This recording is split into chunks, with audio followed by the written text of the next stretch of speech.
NFL DFS slate on DraftKings.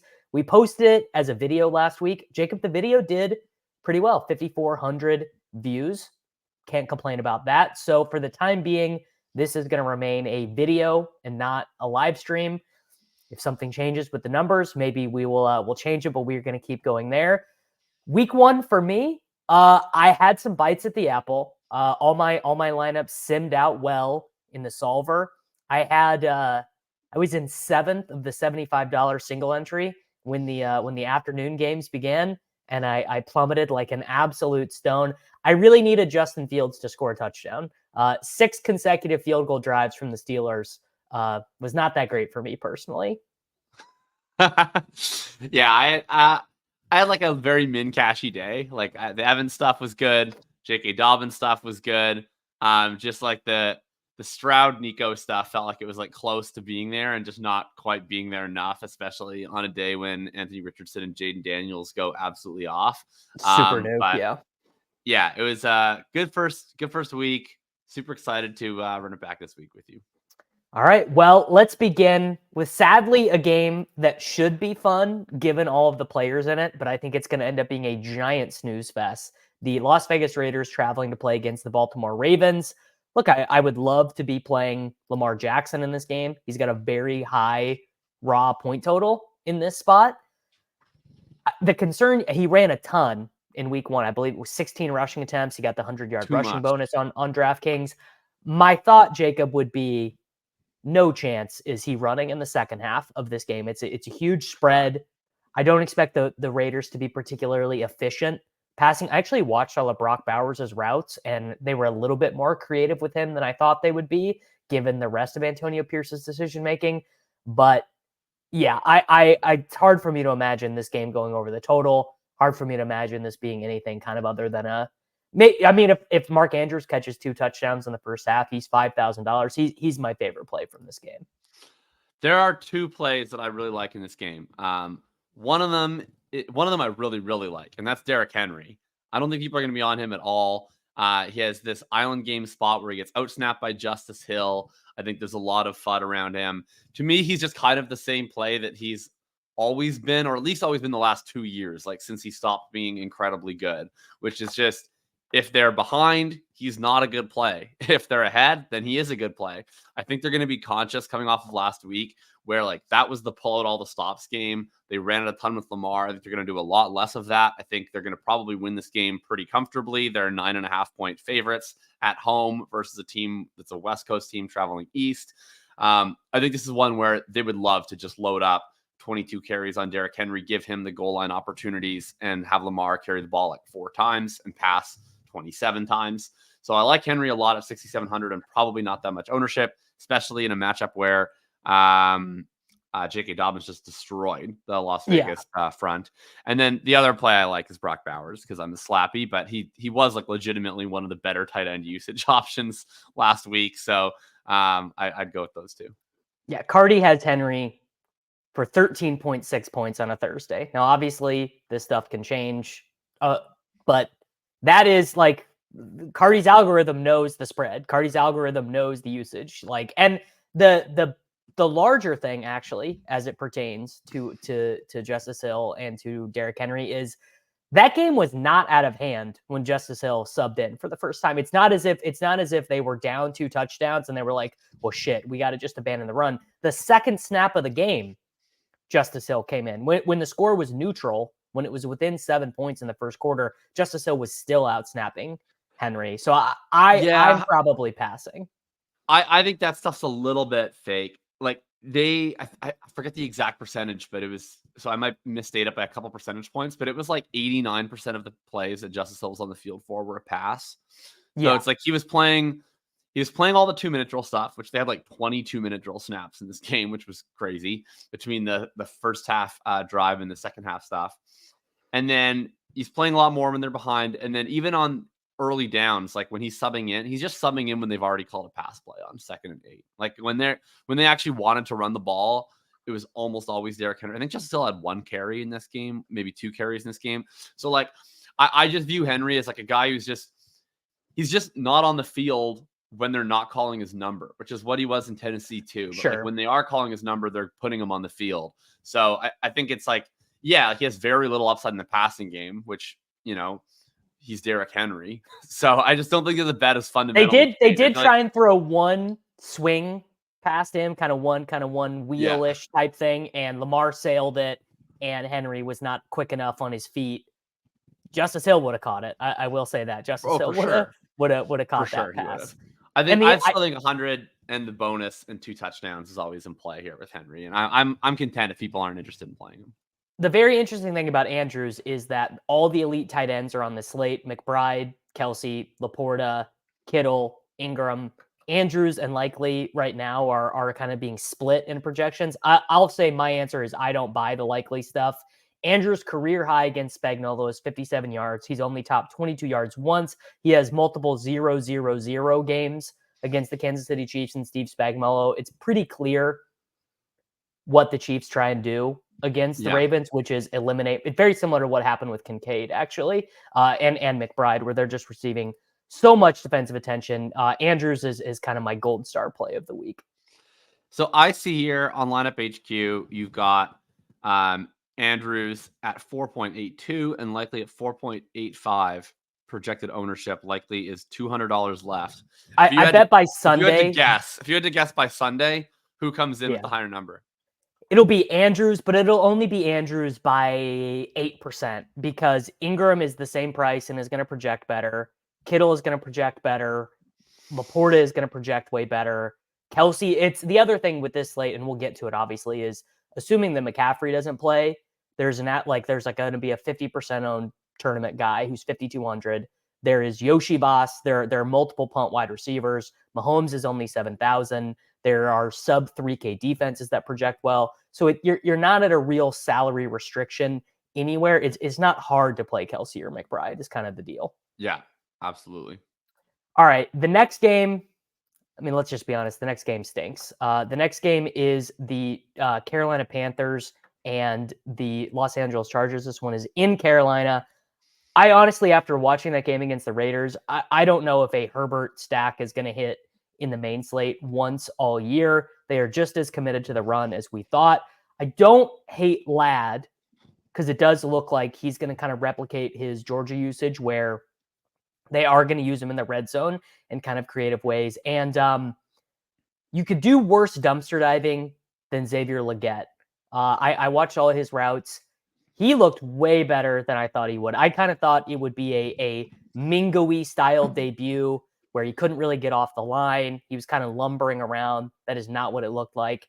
And then J.K. Dobbins at 5,400. How much of a jam do you think he is? What is your expectation on that usage?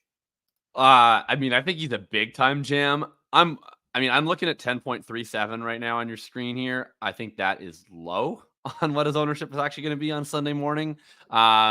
I think it's going to climb higher, and just whether I'm willing to play him depends on how high that number actually gets. But like, you look at the Carolina Panthers gave up 47 points last week. You look at what J.K. Dobbins did last week. I don't see how people aren't just falling all over themselves to play him at 5.4 this week. He looked phenomenal. I mean, people talk about the breakaway stuff. I wrote up him extensively in my column this week, and lesser running backs just don't put themselves in positions to have 2 70-yard touchdowns that they get tackled just shy of getting. Like, Dobbins is still a really, really good back when it comes to diagnosing where to go with the play, when to cut, where to cut, how to navigate small spaces. And when you're good at that, you wind up vaulting yourself into the open field far more than other jabronis do around the league. And then he gets caught from behind, which, oh well, I wish he didn't, but I would still rather have a guy like Dobbins who's capable of churning out these massive chunk plays. There's a reason why he has 6.1 career yards per carry. He's really good at the running back thing. If Vidal happens to be active over Haskins, does that do anything for you? Would that concern you for like second half usage or anything like that? Not really. Like, I think I'd be concerned about second half usage regardless with Dobbins. Like, he is still coming back from an Achilles. I don't think he's the kind of guy where they're up 34-7 in the second half. They're still loading up with carries. Like, I feel like if I were the Chargers, right, if we're assuming some sort of rational coaching and I had J.K. Dobbins, like, I'm looking at him as like a guy that you want to use until you can't. And so I want to make sure that the usage that I'm getting out of him is very important to me. And once, if I'm up by so much, I'm like, all right, we're good on the J.K. Dobbins carries today. So I think that's a risk regardless. But if they do get up by that amount where they're resting him, then like he probably is involved in the scoring to get you up there. To some degree, I think anyway. I think if Vidal is active, like, and maybe it doesn't even happen this week, but I think at some point Vidal is coming for the Gus snaps. I thought he looked horrendous. He did. I mean, I believe he was 35 out of 36 of running backs with at least 10 rushes in negative rush yards over expectation. It was Zeke and Gus Edwards at the very bottom of rush yards over expectation. Also, after watching the Panthers in week 1, Hubbard, this Cardi's projection will change on this. Hubbard should project for like 8. I was like semi interested. I kind of thought he was in play. I'm the only Panther I would click. Actually, probably is not even Leggett. It's probably Jatavian Sanders, who ran I think like 76% of the routes or whatever in week 1. Only had the 1 reception, but he was out there a ton. I agree. Leggett at 4.7 is like, I mean, if you, at that point, like if you're going to play a Panther, you may as well just go play Deontay like 5.1. Like I don't even really want to do that. So, yeah, Leggett week 1. I've never been so confident that I was right on a take, and it won't matter at all. And it won't matter, right? Like I was like, oh man, like this Leggett take looks way better than I thought it would early season. Too bad he plays in like NFL Chernobyl disaster. Like it's not going to matter. They couldn't even rack up completions against like prevent defense down 40 points. It is. No.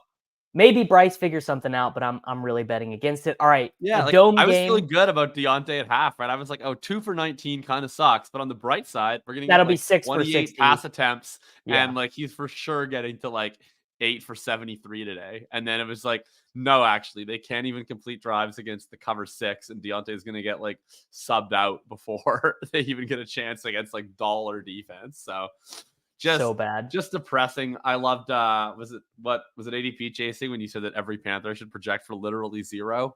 I think that was a good take. Sub 0. Yeah, send them all to 0. All right. Dome game, New Orleans Saints 20-point team total, the Dallas Cowboys 26.5. Crazy thing that is going to happen this week is that because Cooper Kupp projects for so much, Justin Jefferson is on the slate, Deebo Samuel will be so popular. CeeDee Lamb will have the second highest raw projection of the slate and is very expensive. So he just is not going to get owned. I have not gotten into the nitty gritty of hand building anything, but my early take is that CD if you're making 3 teams, you should find a way to play CeeDee Lamb on one of them. Secondary take, it's the same take I had last week, which is Alvin Kamara is going to go to 0 probably at some point this year, but he's far from it right now. I believe he got every running back touch in the first half other than a Taysom rush. And yeah, I mean, that is crazy. So Kamara, CD, little mini correlation. Dak is like, you can play Dak and CD together. You can play Chris Olave, but it's not like a super interesting spot. Yeah, I'm very, very into the CD play. Marshawn Lattimore also probably going to miss this game. He missed practice on Wednesday with a hamstring injury. So the matchup potentially gets even better for CeeDee Lamb. You also get the Saints looking like they might actually be fun offensively in week 1. So potentially they can keep up more than you would have projected if this game happened in week 1. And Dallas, they go up against Cleveland, which last year was like a run funnel defense, really tough pass defense, more vulnerable on the ground. They didn't care. They led the entire game. They still were top 10 in pass rate over expectation. Dallas seems to know once again how their bread is buttered this year, and it's going to be through the air. So definitely going to CeeDee Lamb, I think, pretty frequently. And I agree. Like, I don't know, maybe 9% is wrong. Maybe it's 12%, whatever. But like, there's, I think, a hard cap on how high CeeDee Lamb's ownership can go. And when you get that on a slate without Tyreek Hill on it, pretty excited. So I would be looking at Lamb, and I don't know, maybe I'll make a full like stack with Dak at a bring back at some point. But I mean, just very least, least, look at it'll this. be one off CD. Lamb is the highest raw projected wide receiver. Kupp projecting for right now 27%. St. Brown 12%. Jefferson for 10%. Rashi super jam. Deebo super jam. It's just one of those things where the field I mean, if you're using optimizers, if you're using sims, like even the sims are not going to be that on CD because Cooper Kupp had 40 expected points last week. I don't know if I've ever seen 40 expected points. Obviously, I've seen 40 real points, but 40 expected points is crazy. So yeah.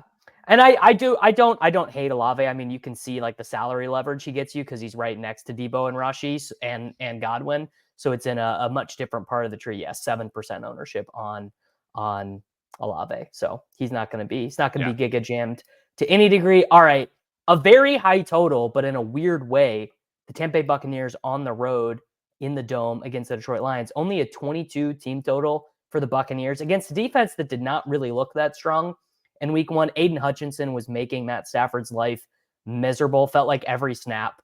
It was just like, how soon is Aiden Hutchinson going to get his hands on Matt Stafford? Definitely interested in St. Brown this week. We are I think we're going to see a big snapback on JMO. I think JMO is going to be popular this week. It looks like something's wrong and not populating. Oh, there we go. This is wrong. 2% on Jameson Williams. I bet my life he ends up more like 5 to 8% at the absolute minimum. And to be honest, I'm not that interested in Godwin at 6,000. What are your thoughts there? No, Godwin is like a classic player that I think you always want to fade when he's projecting for a decent amount of ownership. Just in terms of like, he doesn't really have that much of a yardage ceiling, I don't think. Like the way he beats you in a massive way is like 880 and 2.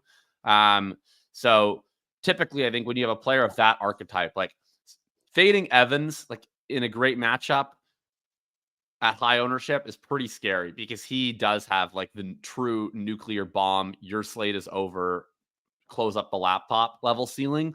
That's not really Godwin as much at this point in his career. So I think whenever there's like a volume dependent receiver that's projecting for like Godwin right now at 16%, we'll see where that is by Sunday, but where he's projecting for a lot of ownership, I think you really want to avoid that. And just go to other spots. And I mean, one of those other spots is just playing Mike Evans, who has the way higher ceiling. And I know he's more expensive, but like his ceiling's way higher than Chris Godwin's. He's going to be in the same awesome game environment. He's going to be less owned because of the price. I think you're probably better off just finding a way to go play Mike Evans rather than Chris Godwin if you want to play a Bucs wide receiver. My off the beaten path take here is that I really like David Montgomery. I thought the use, like basically, I think the usage is exactly what you'd expect, which is that Gibbs is going to get a lot of creative stuff. He and Montgomery ran the same amount of routes, and he got 6 targets to Montgomery's 1. But assuming that this game plays something close to the spread, Montgomery is getting all the salt the clock stuff in the second half, all of it. They did give, each of them got 3 green zone touches inside the 10, which is definitely good for you if you were a 1-2 turn Jahmyr Gibbs drafter.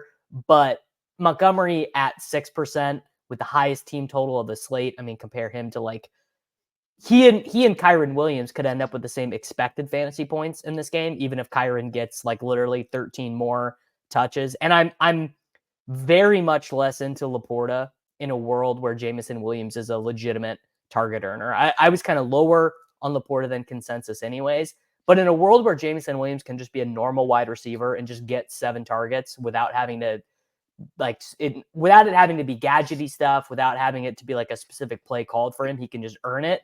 That hurts the floor for St. Brown and it hurts the ceiling and the floor for Laporta. So Montgomery is kind of my favorite way. And I don't think I will be stacking this game super hard. Like I won't be doing like Baker, Evans, Brown, K. Dotton. Like I'll probably use pieces from this game, but not be like super game stacking. Yeah, I mean, I think you could game stack this one. I think you could also, we haven't talked about any of them yet, but if you find yourself inclined to play one of the mobile quarterbacks, this could be a spot where you like play the mobile quarterback naked and then stack this game where there's these 2 pocket passers where you kind of do like a stack of the skill players. I think that would be a natural fit for it with the total and how these teams play. I'm not quite as into the Monty play just because he really has like no receiving role in the team. And so from like a actually really separating perspective, you kind of need the bonus and you need 2 touchdowns. And I'm just a little bit more hesitant with that play. I could get myself into gross guy, but like I get myself into Rashad White here too, because like Lions, it's going to be bad rush efficiency. That doesn't matter. Rachaad White's going to have bad rush efficiency in any matchup. Yeah. Because he sucks at doing it. But I do think this would be the spot where, like, they're an underdog. People are talking about Bucky Irving and his rushing efficiency, which was, a lot of that was in garbage time. Still only week 2. I still think if they're in comeback mode at a shootout, it's going to be White that's running all the routes. I think he's the guy that still has a chance to have a touchdown plus like 7 catches for 70 yards in the receiving game. If I was going to go at one of those running backs in 6K range here, for me, it'd be White. And the other guy I'm probably going to play actually like a decent amount of is you just get access to 88% week 1 routes in a shootout spot at 3.6K where I'm going to want to save salary. Producer? It's definitely a roll the clip on Jalen McMillan. So McMillan, his role was not really that different from Andre Yoshibas. Yoshibas ran 100% of the routes. I also watched his routes. NFL Pro, by the way. If you guys don't have NFL Pro, it's pretty nice. Yoshi like really did not look that good to me. You're all grinders now. Yeah, because it's so easy. I literally just type in Andre Yoshibas and I can just go watch all the times that he ran a route or get the ball. It takes like 5 minutes. It's incredible. So Yoshi did not look that good to me. The whole Bengals. Truly shocking that the random ass day 3 pick who was a year 1-0 from Princeton is not in fact a great NFL player. It's hard to say. Again, it's hard to say how much of it is his fault because everything on the Bengals was bad. The Bengals line was bad. Burrow was bad. Everyone was bad. McMillan, like the exact opposite. McMillan, I think he only got the 2 targets. One of them and he dropped one of them. But my prior would definitely be that Jalen McMillan is a better player. So yeah, projecting at 1% ownership for him. Yoshi Boss is in like every optimal and everything this week. Definitely something to consider. The next game, to be honest, I got one play in this game. I'm not even doing Jonathan Taylor really on DraftKings at 7,700. It's fine. It's completely fine if you want to do that. But Richardson is the only guy that I would play here, really. If it stays at 2.82% projected ownership, Taylor will be in 100% of my lineups. I mean, the Green Bay Packers cannot stop the run. They got obliterated by Saquon Barkley. They have no resistance whatsoever in the front 7.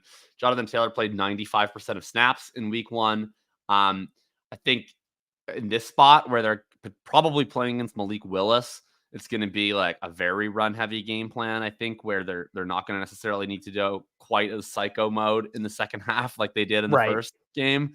I think Taylor is worth jamming at that low ownership. If it gets like, I understand the fragility of his role because there's a possibility to lose some goal line work and he doesn't really have a receiving role. So if that ownership is like 10 or 12 where people are just like, oh, Taylor against Malik Willis, like jam, then no. But if he gets this matchup at that low ownership, I do think he's a phenomenal play.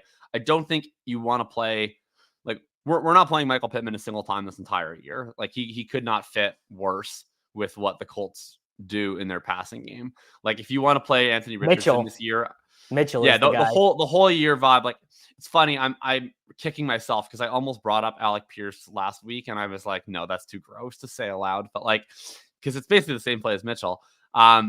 Josh Downs might also be up for this game. He is limited in practice. That would really complicate the route projections. But if he's out, then I think you just play Richardson alone, or you play Richardson with one of Mitchell or Pierce, and you hope that they are the recipient of the 60-yard touchdown. Alec Pierce, 39.5 ADOT last week on 3 targets. Don't think I've ever seen a 3 in front of an ADOT before.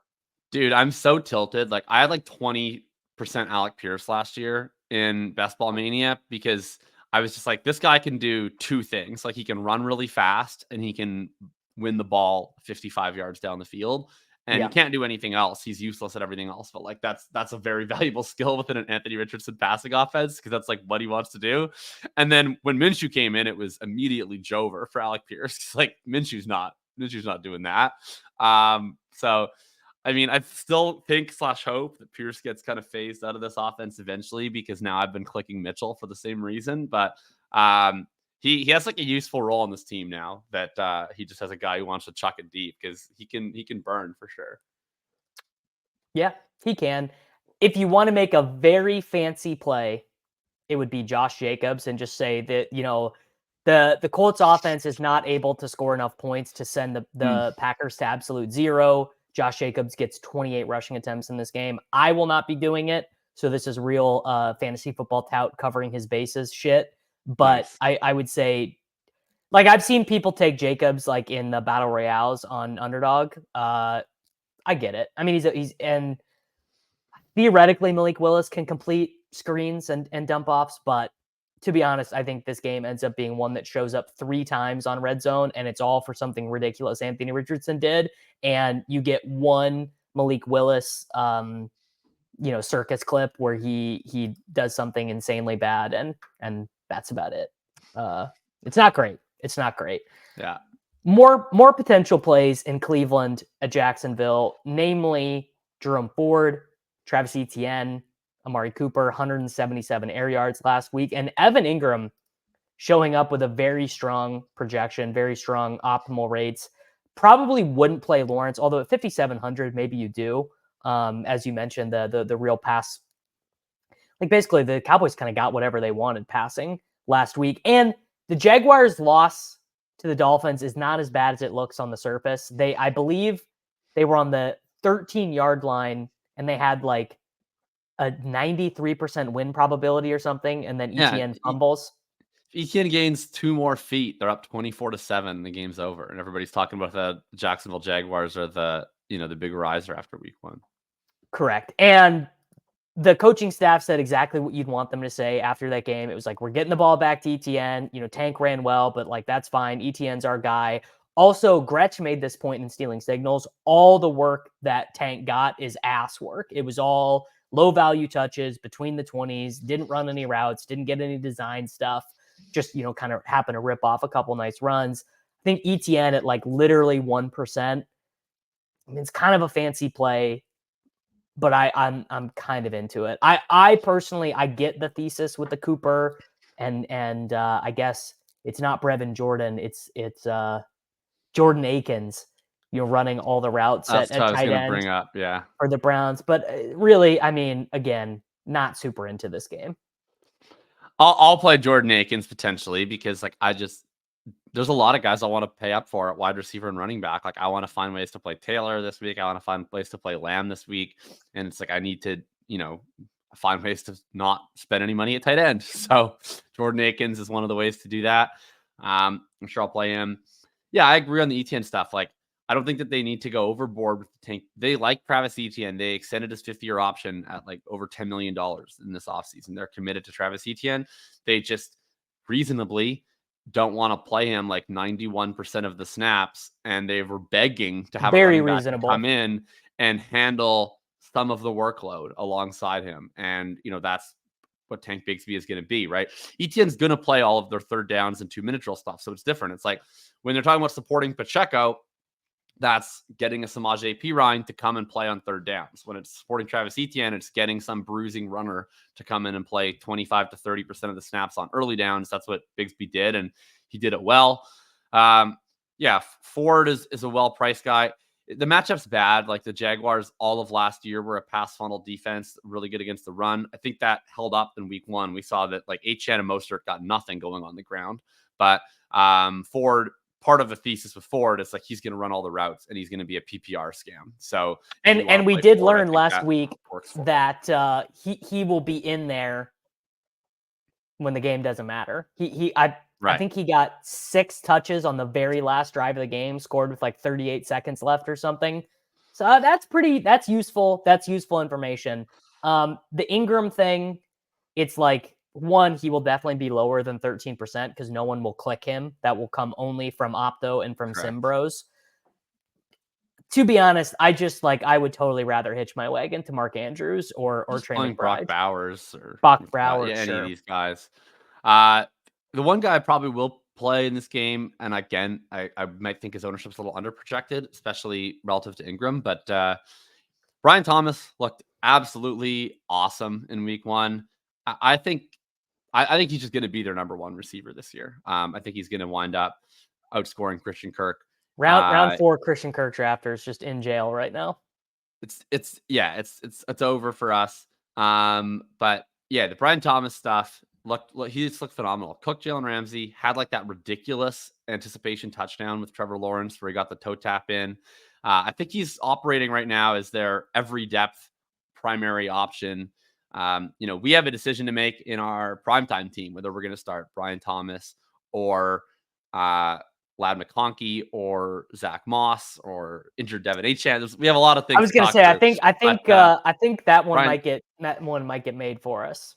I think Brian Thomas over Lad, actually. That's pretty close. Yeah, but it might even be neither because we got to figure out if we're going to put a running back in the flex. Anyway, people aren't subscribed for Jacob and Davis's lineup decisions, but point being, Brian Thomas, I think, good player and good play at 48. I don't think I've got the stones to play him, but Gabe Davis had a better role than you think Gabe Davis would have, actually. Yeah. I think we'll see it. I think we'll see multiple 5 reception Gabe Davis games this year, which is never how he was used in Buffalo. He was not just running clear outs. And part of the reason why he wasn't just running clear outs is because Brian Thomas can do that sometimes too. Brian Thomas can run a 9 route as good as Gabe Davis can. And the Jaguars coaches like Gabe Davis the same way the Bills coaches do, which is he's a good run blocker. He plays hard. Just a good NFL wide receiver. All right. You can figure this game out. San Francisco on the road at Minnesota, 25.5 point team total. The Vikings 20-point team total. Feels a shade low to me. 20-point team total for the Minnesota Vikings. You can figure this game out. I think you probably win $1 million. I'll say right now, take of the slate, one 49er other than Jordan Mason will be required to win $1 million USD this week. I don't know if it's Ayuk. I don't know if it's Debo. I don't know if it's Purdy. I don't know if it's McCaffrey. I don't know if it's Kittle, but it's going to happen. Minnesota is much better on offense than this projection. I know it was the Giants, but Darnold played very well. The touchdown throw to Naylor. Number 1 in EPA, baby. The scam is in full effect. This is the battle of the scams, this game. Oh my God, this is the battle. This is this is the battle of the scams. Scamble. So I'll say right now, the way that I'm assuming right now, we're recording this on Thursday, September 12th. It's 9:37 a.m. Central Time. McCaffrey did get in a limited practice yesterday. I'm assuming that Christian McCaffrey does not play in this game. Correct. If Christian McCaffrey does not play in this game, I could see Jordan Mason. I could enter the Millionaire Maker, be fully aware that every other team in the contest has selected Jordan Mason, and I could have the opportunity to have the only non-Jordan Mason team in the contest, and I still might click Jordan Mason. No other running back got a touch. No Patrick Taylor. Well, no one Isaac other running Guerrero. back did. His name is Debo Samuel. His name's Debo Samuel. Sure. Yes, that is true. I have never seen a $5,200 running back project for over 16. And sometimes those are pretty fragile 16-point projections. This does not feel Zach fragile. Moss in 2023? Yeah, I do. But I mean, Zach Moss, the first game sucked. And then the next 3 games, he absolutely killed it. I mean, again, because I have NFL Pro now and I'm a ball knower, dude, he ran so well. He ran. Really it was shades of old Shanahan. It was shades of Shanahan's dad, of being able to turn Quentin Griffin and Mike Anderson and just these total no ones into the best running back in the NFL. Yeah, I was writing up guys like Mike Anderson. I was writing up guys like Ruben Drones. I mean, there's very much are 2 styles of this Shanahan scheme running back. And what we've seen a lot more recently is the Mostert, Elijah Mitchell, insert fast guy here and tell them to run left and then around the corner. But this was much more the old school of take slow guy with good vision and have him navigate really effectively. And I mean, this is the first decision of the slate, right? Are you willing to play a 50% owned Jordan Mason at 5,200 or not? I think you gotta change the calculus. It's more are you willing to play a 65% owned Jordan Mason? Okay, sure. I mean, are you willing to play a ridiculously owned Jordan Mason? And I mean, it's a tough one because there are aspects of this where I think a fade is defensible. The first is that Mason was basically not used at all in the passing game. And we've seen this It's a little bit similar to when the first year that Christian McCaffrey got with the 49ers. And we saw a couple games where Elijah Mitchell was just the lead guy when McCaffrey was out.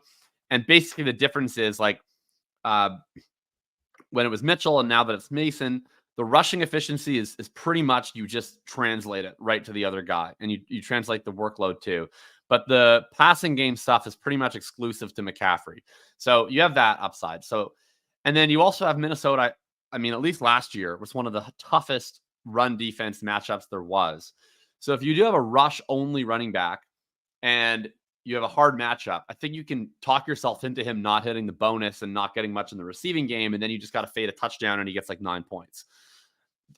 But definitely, look, it's totally possible. It's completely possible. And honestly, it's possible that he scores a touchdown and only gets like 15. And 15, you can survive. Well, that's the thing. It's like, so for it to be worth fading, I think you kind of need the 9.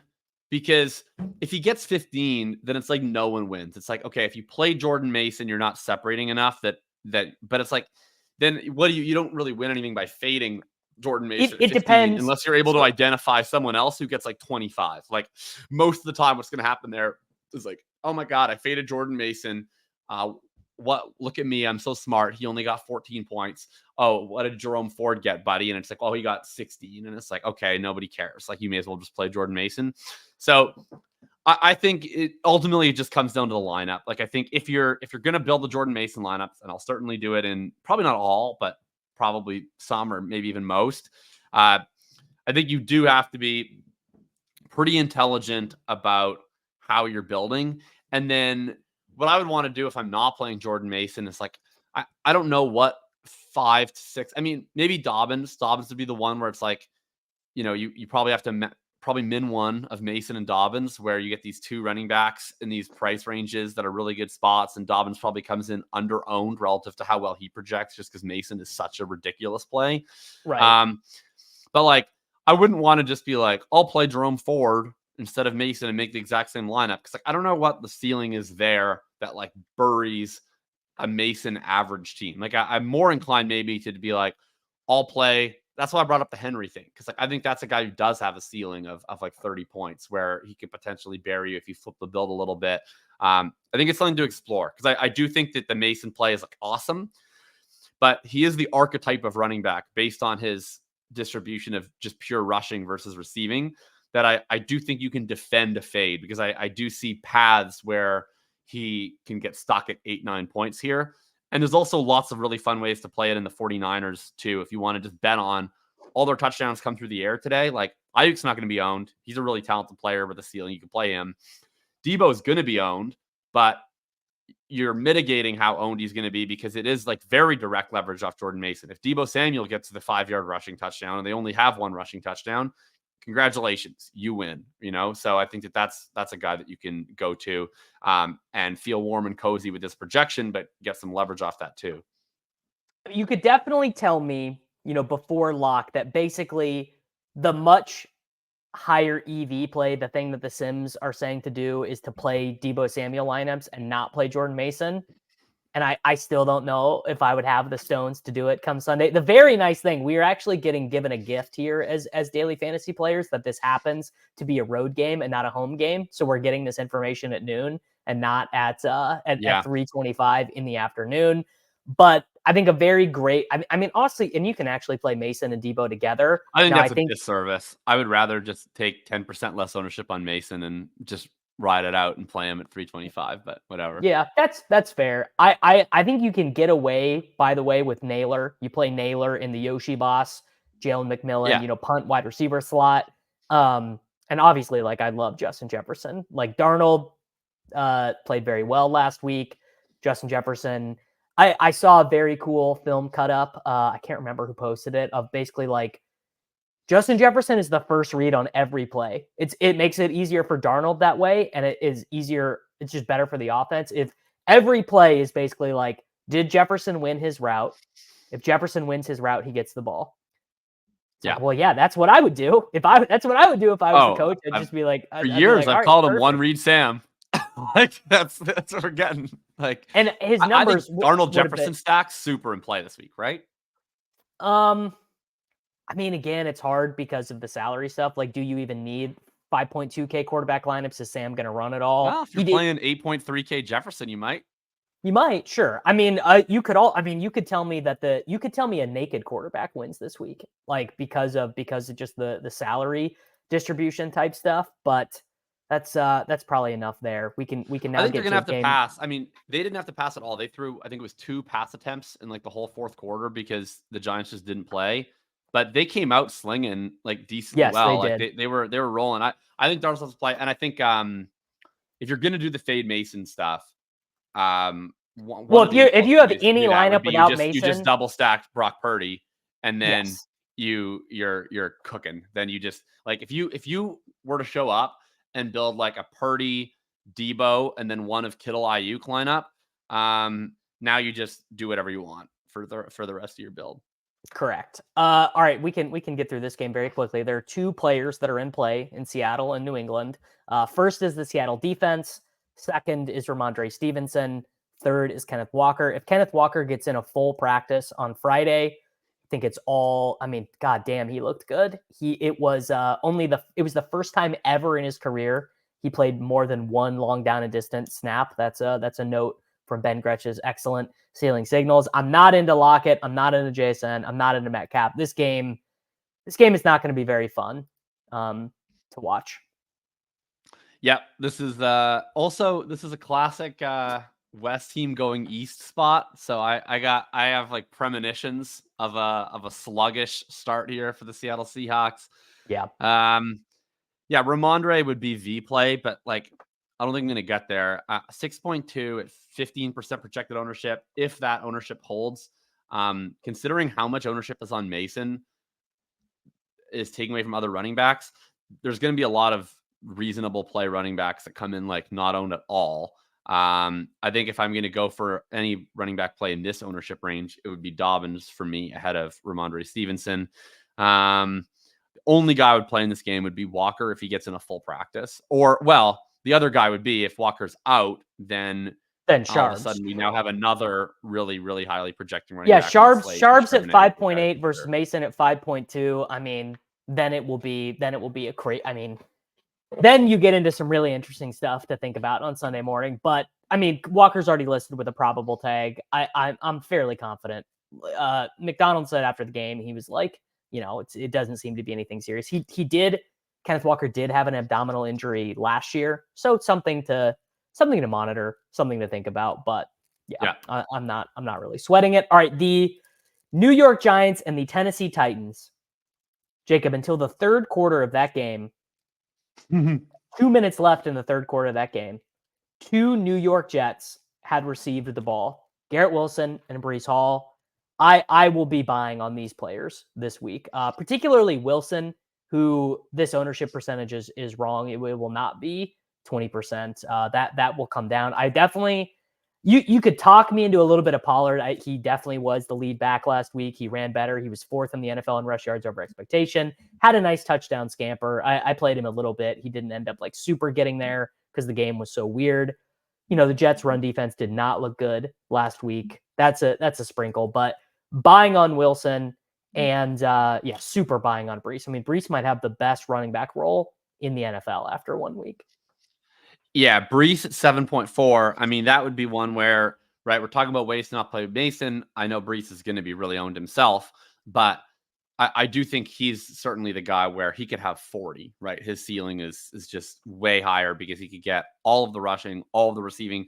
Braylon Allen played one snap prior to the Tyrod Taylor drive at the end of the game. So basically, as long as the game was in play, Breece Hall was getting literally all of the work.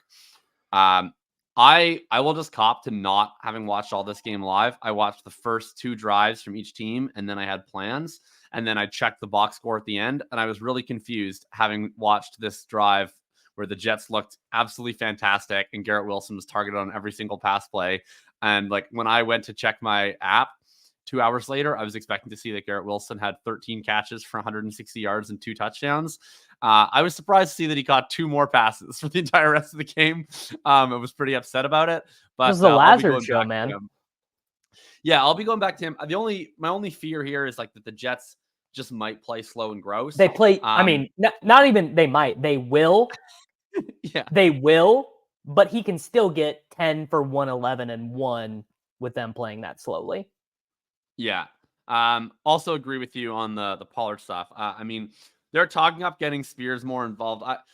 I'm on an actions not words basis now with this coaching staff. Like, not only did Pollard play more in week 1, but like the argument all off season that people were having was like, does interchangeable mean the role will be and the it same? Wasn't even interchangeable. It wasn't even interchangeable. Like they just like it wasn't like they like lied a little bit. It was like they lied completely. Like they came out, they were like, oh, we're gonna use them all in different situations. And some people, even like I think most of the sharp pro Pollard people were saying like interchangeable doesn't mean equal. They're going to have similar usage, but Pollard's going to get 65% of it. It was like, actually, Pollard is Derrick Henry now, and Tyjae Spears is still like Tyjae Spears played every single third down and 2-minute snap, and Pollard played like 80% of the early down stuff. Like it wasn't interchangeable. If only you had drafted a high stakes team with a big Pollard bull who told you that Pollard is just way better than Tyjae Spears.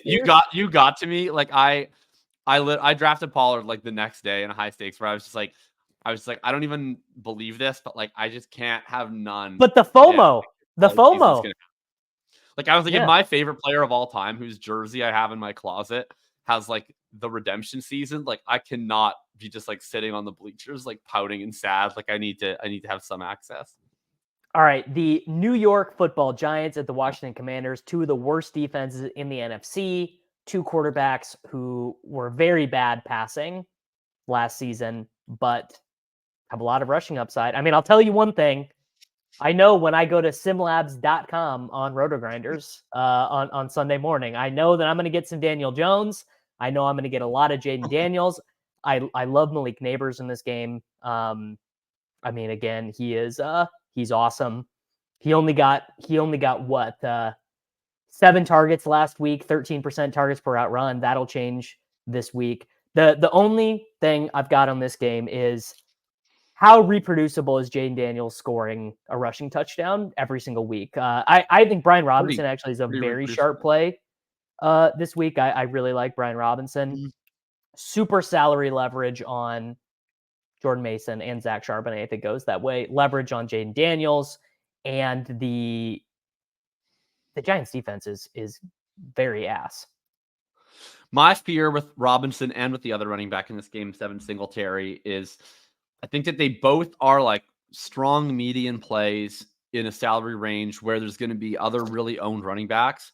And I think it's pretty easy to look at this and be like, oh, like they don't project that much worse at the median than Mason and Dobbins. Like you're going to have way less ownership there. My fear is just I don't really know what the ceiling is like with either of these guys.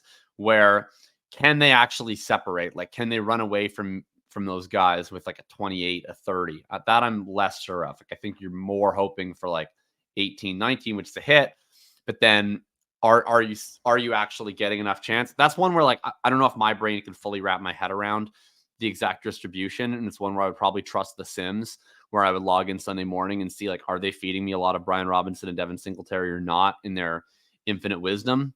Wandale definitely in play. I think if you're wanting to spend up for guys like Jefferson, Lamb, Taylor, whoever else it may be, 4.3 and just like scammed his way to a gazillion targets.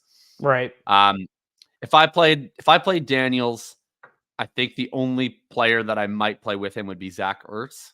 I don't think I would just play him. I would just play him naked with a neighbor's bring back. I probably to keep it 100 with the listeners and the viewers. I probably won't be playing Daniels though. I'm leaning more into like double stacks, Purdy. Yeah, I just like, and honestly, if I was going to play a naked rushing quarterback, I probably just do Richardson, honestly. Yeah, I'm with you. Like, I'm not looking to play Daniels necessarily at that ownership, and I don't really love playing the high owned rushing quarterbacks. Just if I was going to, yeah, the way he's getting there is rushing. I do think Ertz is in play. Like, if you want to just like bring along a cheap correlated tight end, but certainly not playing. It's tough this week. It's tough this week because the tight end position actually projects well. The tight end position never projects well, but it does project well this week. All right, that game sucks. We kind of buried the lead. We've gone through this whole show. We really have not talked about what is the best game of the week. Crazy high total, 23.5 point team total for the Rams, 25.5 for the Cardinals. Cooper Kupp projected for $1 billion. Kyler Murray projected for a lot. Kyren, the best running back play of the slate. We've got James Conner, who had roughly a bazillion touches in the first half. Trey McBride is my favorite tight end play of the slate. He very secretly had 15.5 expected points last week, just didn't get there. Buy super low on Marvin Harrison. Demarcus Robinson, it is what it is. Go with God if you want to play him. I probably will just be stubborn and play Tyler Johnson. That ownership, is it really going to be 5 times the ownership on DeMarcus versus Tyler Johnson? If it is, then Tyler is like a great play and DeMarcus is a horrible play, but I kind of don't believe it. It might end up a little bit closer by Sunday, but Johnson feels like he's got more outs to losing snaps to like Whittington, who only played 2 snaps last week. I don't know, but I will say my preferred way to play this game is Kyler, Kupp, McBride, and then take your pick of Marvin Harrison Jr. or Greg Dortch. Probably Marvin Harrison, just because it's like insane leverage. Like Marvin Harrison Jr. could get 17 targets this week or something. Like Liam actually was making this point to me that he watched the Arizona Buffalo game back, and basically Arizona just like was afraid of the wind and just was not running a real offense until they kind of had to. They were keeping it all super close to the line of scrimmage. A lot of Kyler scrambling. But Kyler is my favorite quarterback play of the week. Yeah, he's a really, really good play. And I'm not like, I don't like this player, so I'm loath to admit it. But I think that Kyren Williams is probably the best running back play on the whole slate. Insanely good play. Because you're getting, it's just so many converging forces. Like number one, he projects extremely well in and of himself. 6.8K coming off 91% snaps in a matchup that's really, really favorable for running backs in a really good game environment. And then beyond that, even though he's going to be owned, his teammate, Cooper Kupp, is going to be way more owned. So you're getting direct leverage off of Cooper Kupp. And even though he's going to be very owned, the nature of this week with running back, with the Jordan Mason effect and everything downstream of that, is he's still going to be way less owned than projected. And more people are going to be building at a different price tier at running back. So I think you're getting inefficiently low ownership relative to projection on Kyren. You're also building in leverage against Kupp. You get to bring him back with another side of the game that projects really well. He's the single best play, I think, on the entire slate if you're playing DFS tournaments this week. Yeah, I will probably. I made 4 single entry teams last week. I might literally make all 4 of them some variation of stacks of this game. Maybe one with Cooper and Kyren together, one with just Kyren, one with just Kupp, maybe Kupp on every team, honestly. And I don't know, like I'll have to think about it more. I'll have to run the sims, but like Robinson and Johnson probably are good plays. The tricky thing will be, can either of them get involved in the quick passing game, or does that just all go to Kupp? The Rams are down 4 starting linemen from what they would have had at the beginning of training camp, but Kyler, McBride, Kupp, that's my favorite way to start a lineup this week. And you can honestly throw Kyren in there. Like Kyler, Kyren, Kupp, McBride, Jordan Mason, Jalen McMillan, wheel around that, go win $1 million. Like that just feels like a crazy good way to build a fantasy lineup. Yeah, this game's going to be a lot of fun. All right. Yeah, it's pretty straightforward, though. I don't have anything particularly insightful to say about it. Game we might try and have some insight about: Cincinnati against Kansas City. I just honestly, I mean, freaking game doesn't even really feel fun anymore. It doesn't. No. So my Jacob, my self-care this morning has been reading Bengals beat writers and Bengals blogs after their home loss to the Patriots. Let me tell you, this fan base and this team is down bad. They're like all mad at each other. I read multiple times that people are mad that Burrow won't say his wrist is 100%. Like he won't just come out and say my wrist is 100% healthy. Do you know why he won't say that? Because I have a theory. I think my theory is that his wrist is not 100% because he can't lift up a Gatorade bottle. Yeah, it seems bad. Yoshivas. For the audio listeners, I am making the Joe Burrow motion of like absolutely going through panic as he tries to get a sip of water and his like wrist spasms on him. Man. It's that was deeply concerning. Like I saw that video and I started sending out some Joe Burrow trades in Dynasty. And I can say that it turns out you can't trade Joe Burrow for Anthony Richardson anymore. That's no longer a thing that you can do. No. And I mean, obviously, this would be a great, if you were an exploitative player, you'd be like, everyone's so down on the Bengals. The Bengals always start slow. They always play the Chiefs tough. Like, let's just go in on Burrow, Chase, whatever, Yoshi Boss. I think probably the correct way to play this. I would not do Mahomes double stacks this week, despite how well he projects and despite how well all of his weapons project, because I don't know if he can't get to 41 passes in this game. There's like no it would have to take like a Kadarius Toney level like pick six or something to get them in the hole. I just don't see the Bengals being explosive enough. Burrow was third last in the NFL in average. Like he and Bo Nix had a very similar ADOT in week one. I believe Jaden Daniels ADOT in the horizontal raid was higher than Joe Burrow's ADOT last week. Now maybe Chase just goes crazy. Chase just takes like 2 screens to the house and really speeds the game up. It's possible, but I'm doing a ton of naked Rashi, a ton of naked Kelsey, a ton of naked Worthy. I actually think probably the most likely thing is that Mahomes gets nowhere near an optimal, but one of Rashi, Kelsey, or Worthy ends up being optimal. And I don't know which one. I'd probably rank them Rashi, Worthy, Kelsey.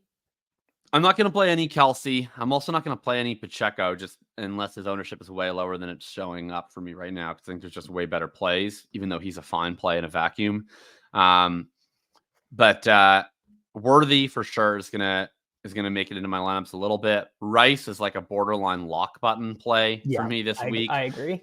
There's other high owned guys that we've talked about that I can see a path to fading. He's not one of them for me. He's going to be a guy that I'm just going to accept and then get different elsewhere. Chase is an interesting play. I mean, he is 3% owned Chase. Very good at football. 48.5 total, 3% owned. Like, I'm interested in playing a 3% owned Jamar Chase. Like, it's not like anyone has to tell you that Jamar Chase has a very large ceiling. He just evidently does.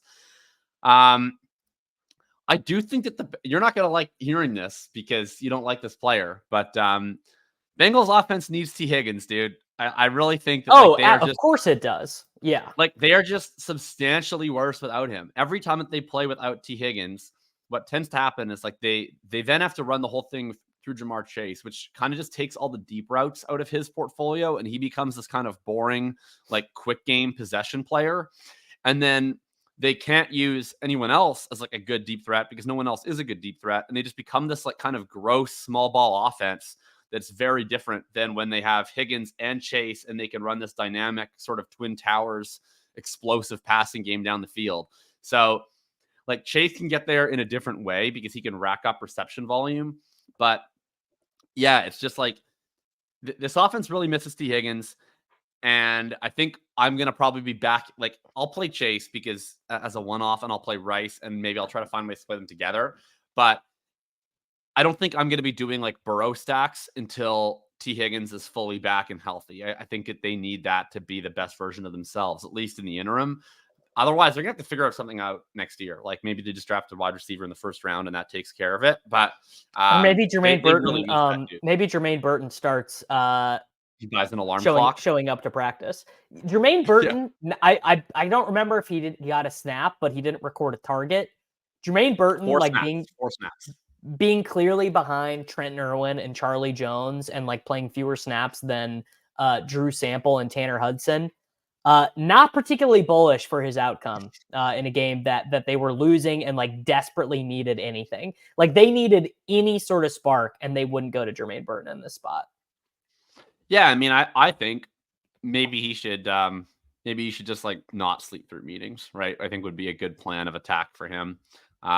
And then maybe he'll get on the field, but it's too bad because they really do need him. Like he's a legitimately explosive athlete who would really help them if he was able to like learn the playbook or whatever. So tough spot for him for sure. But yeah, 3% Jamar Chase. I'm gonna have a lot of that. Here's a good TLDR. No players from Steelers Broncos are in play. You could do naked Justin. Absolutely not. You could do one Yeah, you naked could. Justin at 2% owned. Sure, why not? Yeah, all it takes is one run for him to break, and then he looks way more interesting. There's going to be weeks that I'm going to want to play George Pickens because I do think what we saw week 1 is like that's the whole offense. But when you have one player worth worrying about on your whole offense, and then Pat Surtain is on the other side, like that's where I am worried about Pat Surtain. They have no interest in throwing the ball deep down the field either at all. No, they were such a boring offense. Like they played exactly how they wanted to play in week 1, which was like, we're going to be marginally ahead the whole game, and we're going to run the ball, and we're going to punt, and we're going to kick field goals, and we're going to grind it out. And they loved it. Let's build a team, and then let's get out of here. I'm going to start with Kyler Murray, my favorite play of the slate, and we can go from there. All right, I'm going to bring that back with my favorite play of the slate, Kyren Williams. All right, Kyren, bang, and let's do McBride. So there we go. We got our stack. We got our bring back. I think you can completely play Kyren and Cooper Kupp together in this game environment. Don't have to force it, but I think you can. I'll leave that call up to you. I'll get us some salary relief here with us now, jamming in an expensive tight end. I'm going to go with my favorite cheap dart throw play of the slate here. I'll do Jalen McMillan. I think McMillan over the 2 Rams guys and over Yoshi Voss is really strong. I was a little bit unsure about it last week. I feel very good about it this week. 89% route participation in week 1. Very strong. He's, all right, he's basically the same. Like he's basically the same play as Demarcus Robinson and Tyler Johnson in terms of a guy in a great game environment who's going to run all the routes, and then you just got to hope for efficiency. Correct. All right, I will. I'll say the line, Bart, and I will take Jordan Mason. We have 21.8K remaining for our selections. What's our remaining average salary here? Okay, so we got to get someone on this. We got to get someone on this team who's a little bit less owned. All right, you know what? Well, I was gonna try to.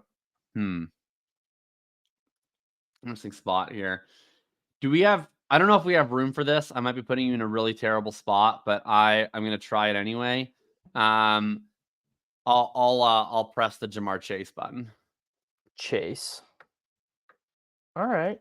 I don't hate it. Let's see if we can make it work. Let's see if we can go. I might have to pull that, but we'll see. Let's try and do it with Worthy. Let's put Worthy in. Let's get our defense in here and then see what we have left. All right. Let's get there should be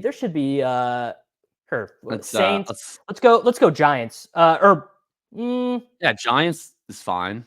Giants is fine. $5,200 at flex. What does that leave us? Who is available to us at 5,200? It's not great. 5,200 is a weird range. We could go. We could probably pack Dobbins in here if we save $200 more at defense. That might be a little overowned, but we do have McMillan, Chase, and Worthy all at not much ownership. Right. Is there a $2,500 defense that's playable? Yeah, the Saints. I think the Raiders are kind of playable. Lamar's going to eat some sacks, and they have Max Crosby and Lamar will eat some sacks. All right, $2,400. Sure, we can go Raiders, Crosby. So Kyler Murray, Kyren Williams, Jordan Mason, Jalen McMillan, Jamar Chase, Xavier Worthy, Trey McBride, J.K. Dobbins, and the Raiders defense. It's beautiful. All right, let's get out of here. I will say my gold star. My favorite, Drew Dinkmeyer messaged me last week and he said, I can't believe you guys stole the flag plant. So gold star play of the week. Nice. Trey McBride, Marvin Harrison Jr., Kyler Murray. Those are my favorite plays of the week. Xavier Worthy, my favorite one-off. Scored 2 touchdowns last week. Looked incredible. He's going to be like 6% owned. I'm going back to the well there. All right. I'll do gold star play. Kyren Williams. My silver star play, so slightly less owned expensive guy would be Jamar Chase, and I'll make my bronze star play here as my favorite cheap guy, Jalen McMillan. All right, there we go. Everyone, make sure to check out Thinking About Thinking, and we will be back with this show next week.